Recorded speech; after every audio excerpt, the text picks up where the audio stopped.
Hi, everybody. Welcome back to Punching Back with George Papadopoulos, episode 14. I have an incredible guest on today. Most of you, if not all of you, know him, Pastor Darrell Scott. But before we get into this great interview, I just want to thank you all for subscribing to my podcast on the Himalaya app, because this really should be the podcast on the road to the 2020 election. Not only are we growing, we're bringing in incredible guests based on your recommendations, including our next guest. And I just want to be thankful and let you know that. And by subscribing on the Himalaya app, you get all of our exclusive content, unlike any other platform out there. And whether you want to subscribe on the Himalaya app or not, you should definitely make sure you subscribe wherever you listen or watch your podcast. So thanks so much, and stay tuned for this incredible interview with Pastor Darrell Scott. Pastor, thanks so much for coming on today. Yasu breath. I like the Greek, Pastor. I like it. I was actually stationed in Greece when I was in the Army. Oh, were you? Yeah, over 40 years ago, 1976. I was 17 years old, Whoa. Wild, crazy, and stationed in Greece. I loved it. I was never going to come home, man. Catch me and send me home. What happened? All right, so you know what? That's something that I definitely didn't know about you, and I don't know if many people knew that about you. But so, what was your journey into the Army? How was that, and how'd you get out? And tell me about your life a little bit, because actually that was an incredible starting point right there. I want to know more about that. No, listen. When I was younger, I was out in those streets, man. Mm-hmm. And I was in those hard streets, and I actually got caught carrying a 9mm pistol in school. Mm-hmm. And I had to go to court. And when I went to court, the judge told me, "You better go back and do good in school. And if you don't do good, we're gonna see what we're gonna do with you," because I was pretty incorrigible. Mm-hmm. And I went back to school and got right back into some more trouble.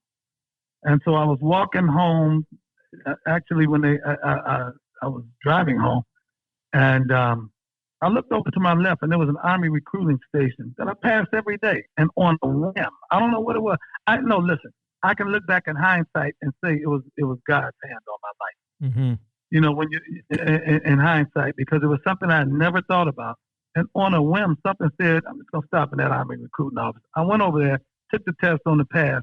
Took the test immediately, passed it, and on the spot. I was 16 years old, and I went home that evening and said to my father, "Then what would you guys think about me joining the Army?" They said, "We don't know. It might be good." I said, "Well, I already did," and I joined. I went in on a delayed entry program. I joined in when I was 16. I actually left to go to the service when I was 17, mm-hmm. and wound up in Greece. One of the ways I wound up in Greece was they asked me, did I want to go to Greece or Turkey when I got sent overseas to Germany at first. And the reason I said Greece was because in my mind, I saw pyramids. Hey, they're not too far. They're not too far. They're not too far. They're not too far, though. Yeah. They're not too far. That was a little hop away over in the Mediterranean. You would be right in the pyramids. I went over to Greece and had the time of my life. I mean, I love the country. I love the people. It was, and you're coming out of 70s America into Greece, and Greece was basically colorblind. Yeah. And so the racial issues that we had in America, they didn't have over there, man. I love the people. I love the country. It was beautiful, mountains, oceans. And I had a wonderful time so much, like I said, I wasn't going to leave. I told myself, I'm never going home. I'm staying over here the rest of my life. Where were you stationed at over there? The job that I had in the Army, I worked in communications. I had a top secret clearance working in telecommunications. And the job I had was 24 hours on straight and 48 hours off. So I would work 10 days a month, 3 times a week. But I got in a lot of trouble when I was over there. I got court-martialed and different things. And I never forget my first sergeant said to me, he said, "Scott, what the hell is the matter with you? You have a good job. You have 24 hours on and 48 hours off. What's wrong?" Mm-hmm. And I told him, I said, the 24 hours on isn't the problem. It's those 48 hours off. Oh, Instead of giving me trouble. so I was there almost 2 years, and I had a wonderful time. what was your best memory of there? Was it the food, the music, the water, the people, the culture? How Listen, was that? I hold a distinct. I have a distinction that I think is not shared by a lot of people. What's that? I smoked weed at the Acropolis. Is there? Hey, with the type of security they got nowadays, you can't even smoke a cigarette over there. So that. I guess those were the good old days back then. So. It wasn't like that in 1976 to 1977. No, I mean, to be honest, just the water, the mountains, the scenery, and the people. Glypata Square and the restaurants and just the entire. I just love the country. It was beautiful, man. Man, I love the country, and I had a good relationship with a lot of people over there. Well, then then you obviously got involved with. How'd you get involved then after the Army? Did you go right into the ministry? How did that happen? How'd you become a pastor? No, I wasn't a Christian when I was in the Army. In fact, I was actually very active on the black market when I was over there. Very, very active. That's why I used to get in so much trouble, because at the time the Army was paying me $296 a month. Oh, wow. Before I was court-martialed, and in black market, and I could make $500 a day. And it's $500 or $600 a day. So it's that crossroads of the world over there. It's that crossroads of the world over there. Everything flows. So, I wasn't the person that I am now. I was the old me. And so, when I came out, I was still, we had a nightclub downtown. It was Cleveland's version, the black version of Studio 54 and different things like that. But I wound up, I was in the street life, doing a lot of things that people do. And I wound up in, it's a long story. It'll be in my book, but I wound up in church one night and wound up giving my life to the Lord. And, That's I beautiful. was 23 years old. I was 23 years old when I did that, but I was an old 23. I mean, I was a 23-year-old and that had been there, done that, bought the T-shirt. You understand what I mean? Absolutely. And you know what they say, it's not the years you live, it's the years in your years, So it's what you do with your time on this earth, because you could be a 23-year-old who's lived a life already, while you could be another 50-year-old and have done nothing really. So I totally feel you with that one, and I relate to that, trust me. Yeah, when I was 23, man, most of the guys I hung around with were 34. For sure. That's always my life too. I was a kid in a man's game. And I was in that street life. We sold drugs, used drugs. We had a nightclub. We did this and that. Prior to the nightclub, I was with the different guys. I mean, we did everything. Breaking and entering, sticking people up, stealing cars, whatever it was to do, that's what we did. I mean, and that was my normal. That was an everyday life to me. It was nothing unusual about that life or lifestyle. A lot of pimps, a lot of prostitutes, that was the lifestyle I was in. Those were the people I was around. And it was ordinary to me. I got out in the streets when I was smoking cigarettes when I was in the 5th grade. We were smoking weed and drinking when I was in the 6th grade. That's right. I was an old young. You became a man fast. That's something that a lot of people don't understand. When you're in particular situations or in cities or environments, a child is not really a child at some point. You grow up a lot faster, whether it's just living a particular way or an environment that forces you to. So that's very interesting to hear that, because I know some people who have that same exact experience, and some don't. But I feel what you're saying here, because I'm from Chicago too. My family split when I was very young, and I had to grow up a lot faster than my peers too, in just different ways. Right. And you just see the world a little different when you have this unconventional path. And that's another reason why I kind of just moved up real fast in what I was doing. And by 28, I was ended up getting spied on. But before we get in, before, yeah, thank you. You know what I'm saying? So, while everybody else was in their 50s and 60s, it's like you, when you were in your 17, 18, you're with the 30, 40-year-old guys hanging out, doing what they're doing. and then I'm finding myself in like a similar room, kind of standing out in a different way. So I relate completely to that. But before we get into that stuff, so you joined, you accept Christ as your savior. You're changing your path. How did you get involved politically? When was that moment that you felt that you really wanted to have a political voice in this country? Well, I had been active peripherally in local politics. Mm-hmm. Different mayoral candidates and different things like that, city councilmen, judges, whatever, they come to your church on a regular basis at election time. And I knew a number of them in my city.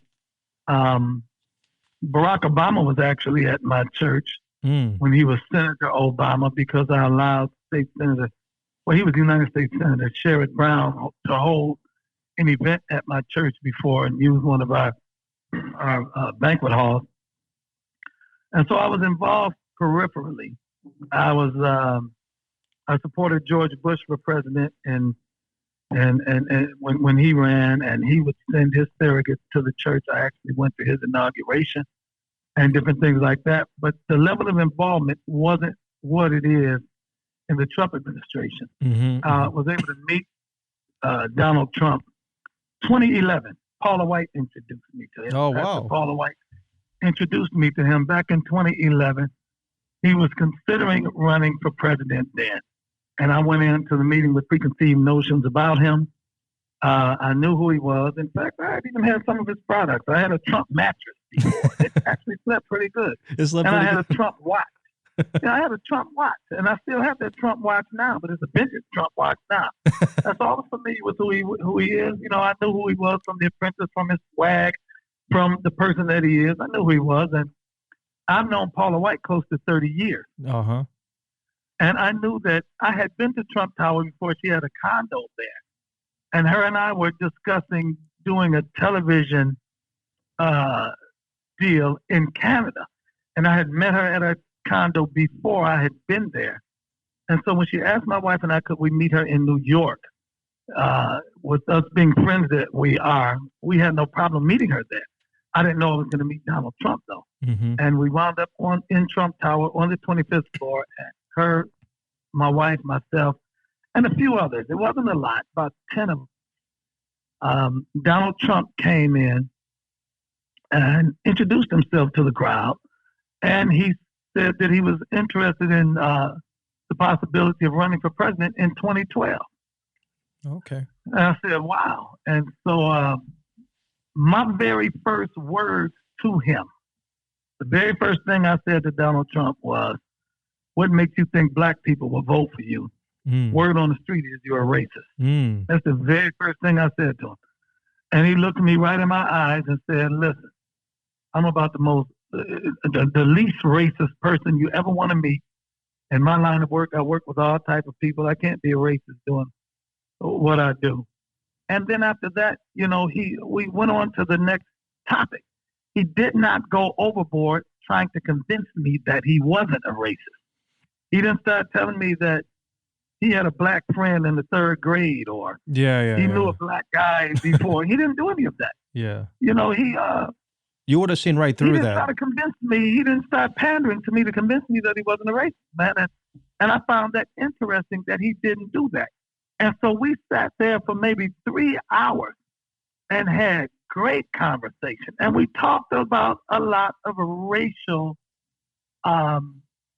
incidents that had occurred in America. We talked about police killing blacks. We talked about Black Lives Matter. We talked about a lot of things that pertain to black-white relations, in addition to other things. And man, I just liked the guy. I liked it. He just, he made an impression on me. He was very hospitable, very, very gracious. He had a great sense of humor. A lot of it was self-deprecating humor, and we actually had a great time of engagement. As it's over and I'm about to leave, Michael Cohen approached me and said, Mr. Trump, I appreciate your bluntness. And I told him, I said, man, listen, I didn't come up here with any ulterior motives. He didn't ask us up here with any ulterior motives. And, I can't help but to be blunt. That's how I am. And so we exchanged phone numbers, said we stay in touch. couple of weeks later, they called me and said he decided not to run. I was a little bit disappointed because I liked the guy, and I decided I was going to go with the bid because I didn't care for Obama. So if he'd have ran in 2012, I would have been on his side. And then over the years, we stayed in touch. Peripherally, Michael Cohen and I stayed in touch. We talked every month at least. Mm-hmm. And when 2015 came around, they called me and said, the big guy's thinking about running. You in? And I said, yeah, I'm in. And so that's how it went. I remember that video of you. I mean, there are probably many other ones, but where you were at Trump Tower and you were in a group, I think, of some other leaders, and they were asking you, do you support Donald Trump? And, you just said it out there just like you said, no, I support Donald Trump, and everybody knows I support him. And that video went viral, and I think that was in the summer of 2015. But I didn't know that you had already established a relationship with Donald Trump from back then. So, and this is at a time when Obama was president, and he was looking to see if he was going to run in 2012. But even before, because I want to kind of compare in your eyes as somebody who's been in this game a while now, how did you see President Obama deal with the African American communities? I don't want to call them issues, but African American things that the people wanted addressed. And I wanted to compare it to Donald Trump as a president, because people always say, and Joe Biden is really going on this too, right? And that's he's getting a lot of support among the African American community. He's saying, "Oh, President Obama did so much for the community. I've been doing this and this for decades for the community." But then others say President Obama really didn't help the African American community, and Donald Trump is. So which is it? I mean, and because you've lived this. And this is a personal story for you. Can you elaborate on how you have perceived the difference between both presidents and their approach to the community? Well, Barack Obama ran on the platform of Yes, We Can. He sold a lot of hope and dreams to the black community, and the black community was so enamored with the prospect of having a black president that they thought once this black president got in, a black utopia would descend upon America, and that we would enter into our golden age. But, I'm from Cleveland, Ohio. We elected the first black mayor of a major African-American city. And I saw the same optimism and overblown expectations that were levied towards Carl Stokes when he became mayor of Cleveland that were levied against Barack Obama. I never was a big Obama fan. I always said, even back in when he first ran in 2008, I said, if the only reason you're voting for him is because he's black, then you've insulted the man. You vote on his qualifications. And all things being even, there's nothing wrong with voting your race if the candidate is qualified. But if the only reason you're voting for him is because he's black, then you're saying he's unqualified. Now, he disappointed a lot of people because they thought that once he got in, I don't know, that all of a sudden, all the black people, we wouldn't have to go to work anymore. We'd get checks in the mail. He would address all of the wrongs that we felt had been against us for centuries, and he didn't do any of that. Ben Carson said something during the 2016 elections that I think went over a lot of people's heads. What was that? He said Barack Obama didn't have a true black experience. And because Ben Carson said it in the way that he talks, it didn't have the impact it could have had. Barack Obama was raised by his white mother and white grandmother in Hawaii. That's he doesn't true. know anything about those inner cities. He doesn't know anything about that life, that black life that a lot of people have lived and are living and think that they're being disenfranchised by it. He doesn't have that experience. And so, he made promises that he couldn't keep or he wouldn't keep. And he really did nothing for the black community specifically. Now, he did things for the LGBTQ community specifically. That's He right. did things for the banks specifically. He did things for the insurance companies specifically. He did things for a lot of other components of American society specifically. We didn't do anything for the black community specifically. Why do you think that was? He could have had prison reform bills. He could have designated opportunity zones. He could have done a lot of the things that President Donald Trump is doing now. And President Trump has already done in his first 3 years. and President Right. Obama didn't in his 8 years. So why do you think that Right. was? Do you think that he had pushback within his administration because he was half African American or the first black president, whatever you want to say? I mean, do you think it was that, or he just didn't prioritize it and he didn't really connect with the community the way that the community wanted him to connect with them? What do you think that was about? Listen, you know politics as well as I. The Democratic Party selected him Yeah. based on a number of factors. One of the factors was the fact that he was mixed, Mm-hmm. that he had a mixed parentage. Mm-hmm. He was selected by the party to be the banner carrier. And there's a lot of things, this politically that goes into that. They didn't want a street black guy. They wanted a polished, sophisticated one that they felt could appeal just as much to white America as he appealed to black America. And he fit that bill. Mm-hmm.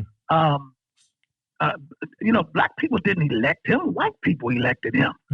A lot of the Republicans crossed over and elected him because they were disenchanted with the Bush administration. And so there are a lot of factors that went into Barack Obama becoming president. Barack Obama became a cultural phenomenon, much like Michael Jackson. Michael Jackson was not specifically a black artist. He had that crossover appeal.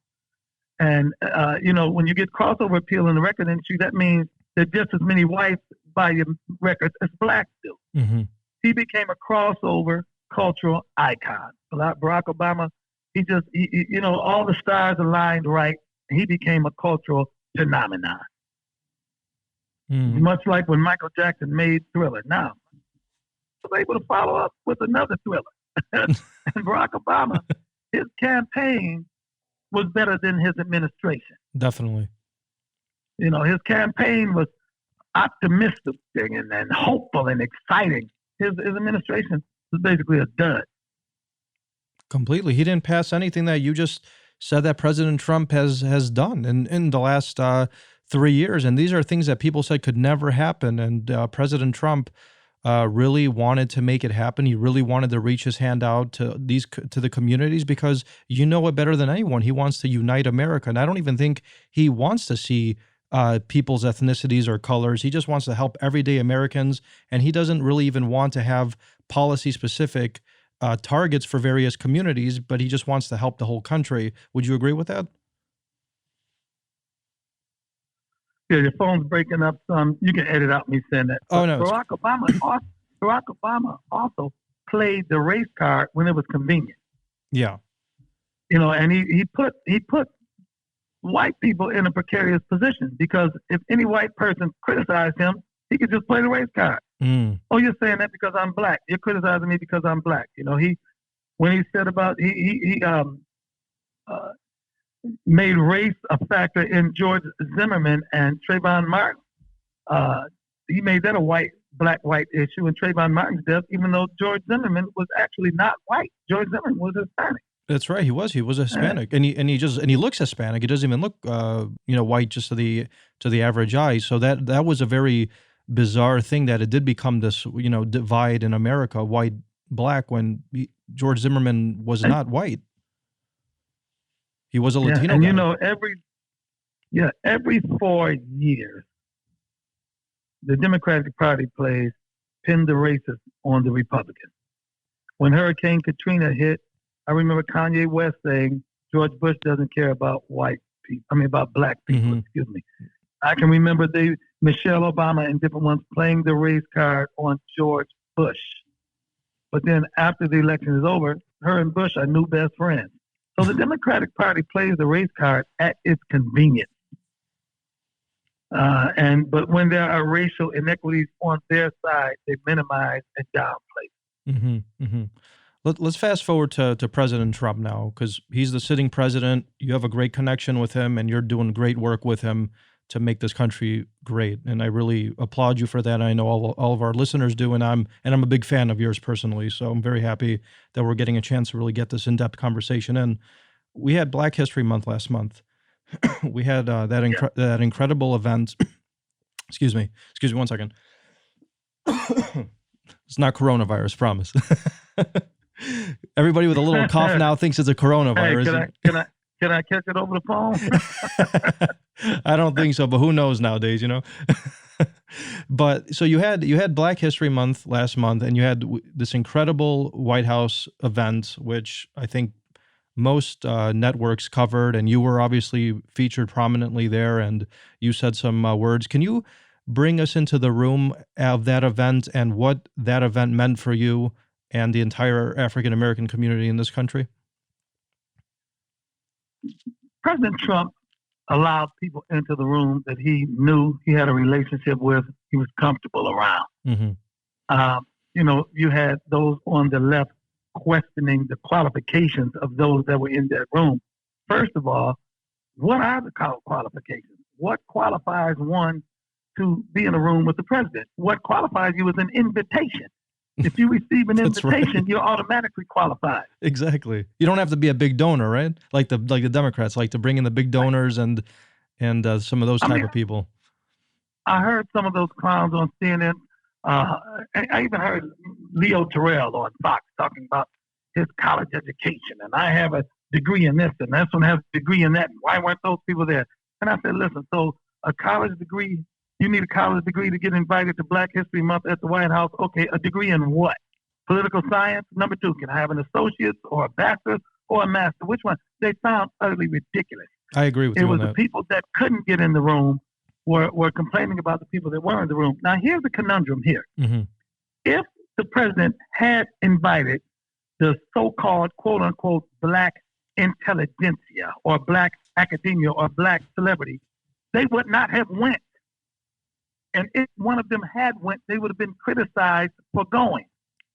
I mean, if Vince Vaughn shook the president's hand at a football game and there was an uproar. Exactly, yeah. And so, they want to have it both ways. He invited people that he was comfortable with, and we were able to have very relaxed conversation about matters of race and race relations and racial inequity and the needs of the Black community without anyone feeling uncomfortable or anything like that. It was great dialogue, as it always is with the president. He and I always are able to talk very candidly, very, very matter-of-factly about Black-white issues. And then you had this guy, what was his name? Keith Boykins on CNN. I saw you going hard on him, so I want to know what was that all about? In his nose, if he'd have said, he better sit on CNN with security downstairs. I punch that guy in his nose. I break his nose. He say something like that in my face. I will break his nose and let him call the police and send me to jail. What the hell? I'll bust that little cream puff up. I break that dude in half. He look in my face and say something like that. He better sit on TV and say it. And Don Lemon, that little cream puff laughed at it too. Okay, it's funny, huh? But if somebody had sat on Fox and said something like that, if there's somebody sat out there and called one of these Black, quote unquote, Black leaders and Uncle Tom or something, man, it would have been an uproar. They would have demanded that they be fired. They would have demanded that this program go off the air. If someone on the Republican side, if a white Republican had sat on their side on Fox and called Eric Holder or somebody Uncle Tom, it would have been an outrage. I agree. So why this double standard? Why the double standard? What do you think is going on with this double standard today? Why are they allowed to do it, but people, like you just said, can't do it on, for example, Fox? And why? Yeah. I'll tell you why. If you notice something, it was Black on Black crime. It was. I saw that. Way. Notice something. And I'm going to use my personal experience. Whenever I did CNN or MSNBC, if I'm on with a white host, the white host and hostess are polite, engaging, non-critical, so to speak. Mm-hmm. But when I'm on with the Black ones, or they bring a Black contributor or a Black guest on, the Blacks are the ones that are antagonistic and insulting and belligerent. Mm. They do this on purpose. It's like stick the Black guy on the Black people. Mm. Because the whites want to maintain an air of diversity. Mm-hmm. And the Blacks over there fall right into it. They fall right into that trap. Mm-hmm. And so they'll go get an Angela Rye, and they'll go get that Keith Boykins, and they'll go get Bakari sellers, and they'll go get terror stepmothers. They'll go get the blacks to criticize the blacks, so they can't be accused of racism. And the blacks, hey man, it's just like a slave master going to get one slave to fight another slave. They do that to divide, and those dummies fall for it every time. They fall right for it. Do you think that this is just an issue with, I guess, if you want to call them liberal or Democrat African Americans? Do you see the same issue with conservative African Americans, and No. if not, why do you think there's a big difference? Why do you think so? Because I think that's a really interesting question, and I want to know your thoughts. They're allowing themselves to be manipulated. Let me tell you something. The black liberals, they act so pissed off and so upset and so mad and angry that we blacks are on the right side and we support Trump. But the blacks on the right don't act upset and angry and belligerent and pissed off that they support a Bernie or that they support a Biden. That the blacks on the left, we say you can support who you want to support. There's no skin off my nose. But they act so upset that we're over here on the right and that we support Trump. Why do you think that is, though? It's amazing. It's amazing. Why do you think that is, though? Is one just mad that because they're losing being power? Manipulated, yeah. They're being manipulated by the left and don't even realize it. They're being almost brainwashed, and they don't even realize it. Well, I don't understand the hostility over in America, me voting for the candidate or me supporting the candidate of my choice. That's my prerogative as an American citizen. And you guys talk about rights and diversity and different things like that, but you want to deny us, the blacks on the right, you want to deny us the ability to vote for the candidate of our choice. And Pastor, I kind of saw it a little bit myself on a smaller scale, though, because I started working first on Ben Carson's campaign, and then I joined Donald Trump's campaign. And I'm Greek American. My name stands out. I look different. And I remember even back then, the Greek American community was going hard after me. What are you doing? How can you do this? They were writing bad reports about me. They were trying to, minimize me. They were just spreading lies, et cetera, because the Democrats, I think, like to have a monopoly on minorities, and Greek Americans are a minority. Right. You understand what I'm saying? And other minority groups. So I think the biggest thing moving forward, that not only for the Republican Party, but just for America in general, we got to break down identity politics. We can't have this anymore in this country. It's 2020.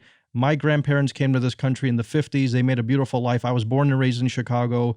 I don't know how long your family's been in the United States, but for us to continue to have this divide among Americans based on last names or skin color or ethnicity, because one group thinks they can monopolize the other and just divide us from, whatever it means to be America, that's a horrible situation. And if there's one president that I really think is uniting us, it is President Trump. I know the mainstream media will never say that, and I really wanted to hear you and to hear your thoughts on whether you really do think President Trump is a uniter, or is he a divider, the way the mainstream media says? Because you're living this every single day with him. What are your thoughts on that?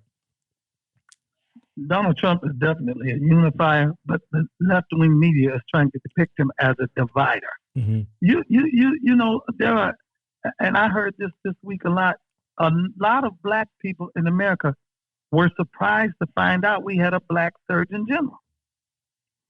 But because of the coronavirus, he's been out front. And I'm telling you, a lot of people, I've seen it on social media, and I've had personal interaction with people who were surprised that we had a black Surgeon General. Now, the president looks at all people across the board as the same. And he's doing what he can to level the playing field for the different ethnic communities in America. And once again, the Democratic Party is trying to highlight this racial divide that I don't really think exists. I agree with black people in America aren't waking up in the morning saying, I hate all the white people. And the white people in America aren't waking up saying, I hate all the black people. Now, there are whites that don't like blacks, just as there are blacks that don't like whites. But that is not the norm. That's an aberration right there. But once again, during the political season, during this time, this administration, they keep trying to find a race card to play, because Donald Trump is being successful in so many different areas. He absolutely is. And do you And think the fact that he would have a Black History Month celebration and have the everyman there, the people on the street there, common people there. Under Barack Obama's administration, if you weren't a rapper or a celebrity or an actor, you weren't going to that White House. that's right, and those are, and that's definitely not the majority of people out in this great country. So I think the president's strategy was incredible. How he brought in every single person, whether they're an academic or just an average person, whatever that even means. I think we're all spectacular in our own ways, but he did the right thing, and he did close the door in many ways to the rappers and to Hollywood that President Obama had kept open, and that just doesn't represent America. And I think, we're starting to see that even in entertainment. I'm here in Los Angeles, and, you see ratings going down for the Academy Awards. No one really cares about the celebrities anymore and their opinions. People care about the common man's opinions because that's really what represents America. So I thought the president was spot on with the guests he brought on, and clearly you being one of the highlights was a great choice in my opinion. And I wanted to get into the approval ratings because we're talking about all the policies. What policies in specific do you think that the president has enacted or even proposed that might not have been enacted yet has contributed to what I guess statistics are saying is 40% African American approval in this country? What do you think flipped the switch for the community to support not only President Donald Trump, but might even saying, well, the Republicans aren't as bad as the mainstream media tells us for our community? What were those specific policies that you think were enacted that changed the tide for the president and his support within the community?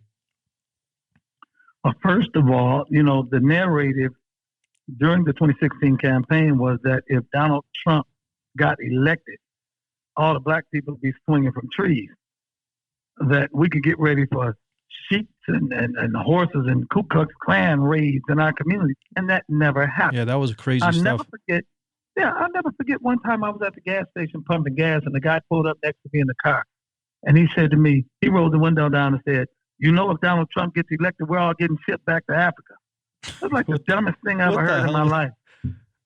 I couldn't do anything but just shake my head and start laughing. He pulled off. I said, so what are they going to do?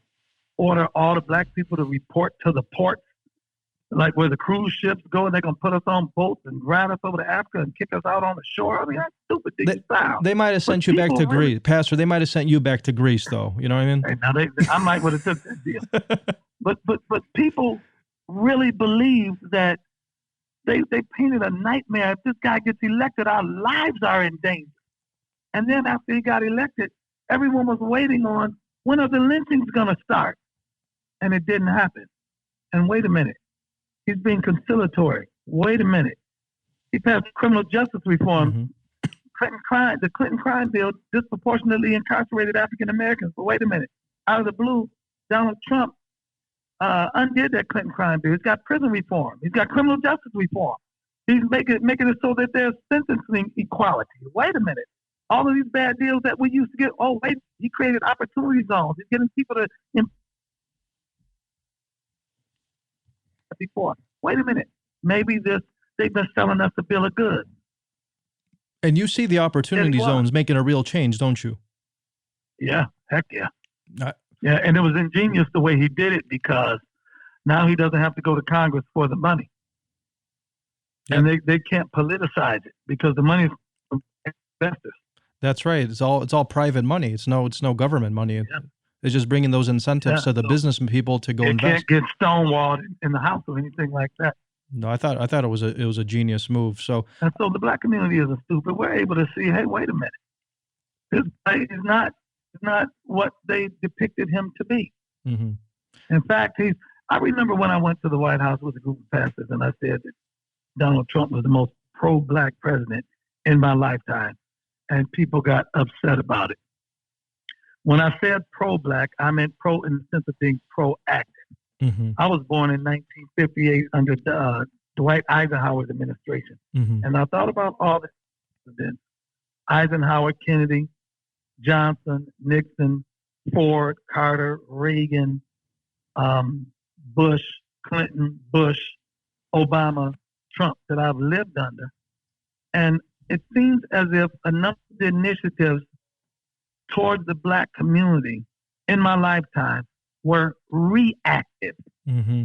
They were reactions to social unrest, social upheaval, or social inequity. You That's a good had point. Yeah. Lyndon Johnson signing the Civil Rights Bill because the blacks were rioting in the streets, and there was a time of chaos in America. You had other things like affirmative action and different things like that that were a response or reaction to social unrest. So here you have Trump out of the blue, bam, criminal justice reform. Wow. Out of the blue, bam. He gave HBCUs $2.5 billion.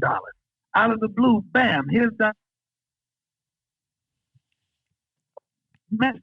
These were not of any social or political upheaval.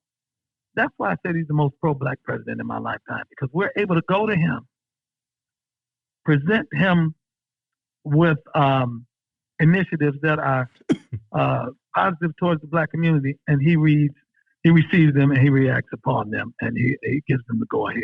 Mm-hmm. And I appreciate him for doing that. Mm-hmm. I got one more question, Pastor, for you before I want to know what you're up to personally, and that is what, moving forward before the election, we don't have that much time before the election, what can President Trump do to assure that he does maintain that 40 to even maybe increasing that support among the community? I think the messaging could be a little bit better mm-hmm. towards the black community. I think this is a conversation I have with the Commerce Department, and I plan on having more with the Commerce Department. Mm-hmm. I believe there are a lot of things that the president has done that goes unreported in the black community. The fact that the black community at large didn't know we had a black Surgeon General. Mm-hmm. I think that's something that should have been messaged better. But, I noticed something back during the 2016 campaign, George. I took a friend of mine up to Trump Tower. Mm-hmm. And we went up on the 26th floor, the executive floor. And when we were up there, I told him, I said, look around. He looked around. I said, what do you see? And he said, I don't know what you're talking about. I said, whites are a minority up here. When you looked around, there were blacks, there were Latinos, there were Asians. Mm-hmm. They were all working on that executive floor in offices in Trump Tower. The head of Trump Real Estate mm-hmm. worldwide was an Asian woman. Mm-hmm. I said, if you had listened to the media, you'd have came up here on this floor and thought it was Aryan Nation up here, that everybody would be sitting around with hoods on. And so I think it can be messaged better. But the thing I know is that the president does not exploit that, because I thought to myself then, why does the president talk about how diverse his executive staff here is at Trump Tower? These people have been up here 10, 15, 20 years, and there's all different ethnicities up here running the Trump organization. But I guess he doesn't exploit them. He doesn't want to exploit them. But I think that the messaging could be a little bit better as far as his pro-black initiative and the diversity that's at the White House even now. Mm-hmm. That's a great point, Pastor. And Pastor, so I want to know, as we wrap this amazing interview up, and thank you so much for your gracious time, and for this incredible interview, and thank you for being so gracious with your time. I've actually learned so much from you, and I know our listeners are definitely going to learn a lot about you and how you've contributed to making this country great, and your relationship with the president and making that happen. But I want to know what projects are you currently working on? You said you're thinking about a book. What else is going on in Darrell Scott's life? That's what I want to know. We're very active. We formed the Urban Revitalization Coalition. Mm-hmm. And we have our Revitalize America. In fact, I'll probably invite you to participate in one. We have our Revitalize America tours. We're going around. I'd be honored to. Thank you. Gathering projects in urban communities so that we can get investors together, a private equity firm, so we can take money that will be devoted to projects in the urban communities to help clean up those communities or revitalize or redevelop these distressed communities in America. So that's been what my main focus has been, as well as, I'm active with Black Voices for Trump. I talk to the campaign on a regular basis to see what we can do going forward mm-hmm. to help the president get reelected as well. Mm-hmm. So I got my hands on a lot of different things. And then on top of that, my wife has me cleaning out the garage, feeding the dog, all of that stuff is good, but I still got to be up, and I have to pastor my church. Mm-hmm. And I try to I think I'm trying to juggle everything. I think I'm doing all right with it. Yeah, and you know what? I'd love to go hear one of your sermons too. You know, I'm a Midwest guy myself. You invite me, I'm there anytime. All right, you let me know. All right, great. Well, Pastor, thank you so much. It was really a pleasure and a real. I consider you a friend, and you know, I'm really happy that I got a chance to talk to you and to hear all these incredible initiatives that you're working on and what's going on in your life. And thank you for considering inviting me to another one of your projects that you're working on. I'd be happy to help out any way I can too. This is about we're going to have an event. We're going to have an event in May. Okay. Revitalize America Extravaganza. It's going to be a banquet in May. I'm going to invite you to come to it.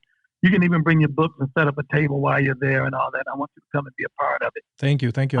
It's going to be great. It's going to be a great event. It's going to be a fundraiser for our Urban Revitalization Coalition. But I would love you to be a part of it. I'll call you to see whatever specifics I have to address in order to get you to come. Thank you. It's going to be on May, I think, the 23rd. Candace Owens is going to be there with me, and a number of other people are going to be there as well. Thank you, Pat. You just send me the details, and I'm there. It's a real honor for me to attend and to make hopefully contribute any way I can to that. So thank you so much for that.